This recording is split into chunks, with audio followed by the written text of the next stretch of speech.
যে বন্ধুরা কতগুলো সজনে ফুল নিয়ে এসছে, সজনে ফুলগুলো আমি রান্না করছি। কড়াইয়ে তেল দিয়ে একটু পাঁচফোড়ন তেলে দিয়ে দিলাম। আলুগুলো টুকরো টুকরো করে কেটে নিয়েছি, আলু দিয়ে দিলাম। আলু বেগুন দিয়ে রান্নাটা করছি। আলু বেগুনটা একটু দিয়ে আগে ভেজে নেব। আলু বেগুনটা একটু ভাজা ভাজা হয়ে গেছে, এবার ফুলগুলো দিয়ে দিচ্ছি।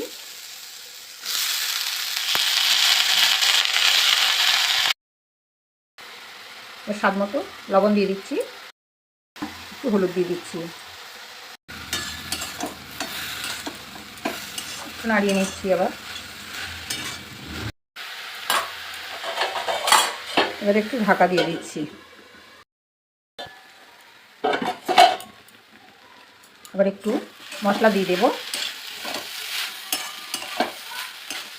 এখানে মশলা বেশি কিছু মশলা দেবো না, শুধু মশলার মতো রান্নাটা হবে। তো আদা বাটা দেব আর জিরে লঙ্কা বাটা দিয়ে দিচ্ছি, আর কষি কষি রান্নাটা করব। দেখো বন্ধুরা, রান্নাটা হয়ে গেছে। ঠিক একটু মোছা যেমন রান্না হয় ঠিক সেরকমভাবে রান্নাটা হয়েছে। এই যে দেখো, রান্নাটা কিন্তু হয়ে গেছে।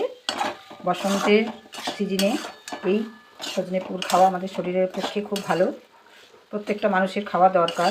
খেতে তো খুব ভালো লাগে। দেখো বন্ধুরা, এইভাবে রান্না করলে খুব স্বাদ লাগে এই ফুলের। এখানে পেঁয়াজ রসুন দিয়ে রান্না করলে সজনে ফুলের স্বাদটা পাওয়া যায় না, গন্ধটাও থাকে না।